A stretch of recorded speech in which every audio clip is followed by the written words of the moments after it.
Welcome to Nerd Movie Collection, where I attempt to watch every movie I own before allowing myself to buy a new one as part of a wager with my wife.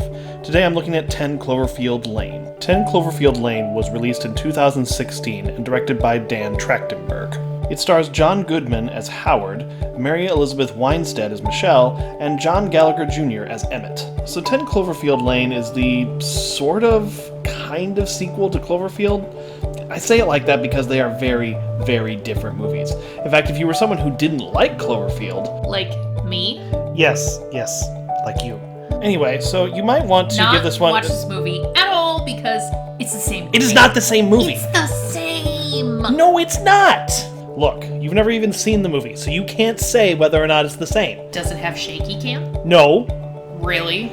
None? It's got like 2 minutes at the end. Same. It's not the same. Does it have a monster in it? Again, for like 2 minutes at the end. Same. It's not the same. Does it have a cliffhanger ending? Again, yes, but it's just a little bit at the end. Same. It's not the same. Will you just let me finish the review, please? Maybe. I'll take it.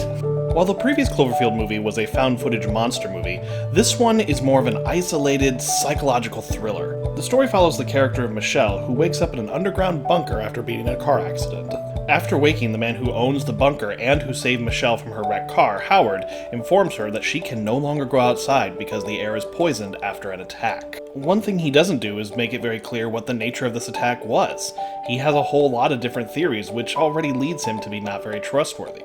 On the flip side, Howard does allow Michelle to observe a thing or two from the surface, and while this view is very limited, it does seem to imply that there is something horribly wrong. Most of the rest of this movie is taken up by Howard, Michelle, and the third occupant of the bunker, Emmett, trying to coexist. However, through all of this movie, there is this air of tension that builds and builds, because you're wondering, how trustworthy is Howard? Is the air actually poison? Can they coexist without going crazy down here?